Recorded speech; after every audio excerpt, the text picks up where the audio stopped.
ko'chaga chiqib muammolarni hal qilib, ya'ni muammolarni shunchaki ko'chaga tashlab keladiganlar haqida. Eshit. Bilmadim, uydan zerikibman chog'ida. Hatto uyga kirgim ham kelmay qolibdi. Tun quchog'in ochardi menga, go'yo muammolarim hal qilguvchidek. Ertalab azondan qaytyapman uyga. Hech kim so'ramaydi muammoingni deb.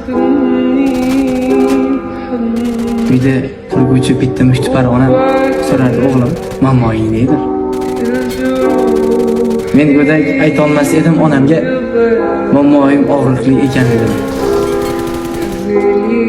Yana tong yotardi, erta azondan muammolar girdobi tortardi meni. Ajoyib.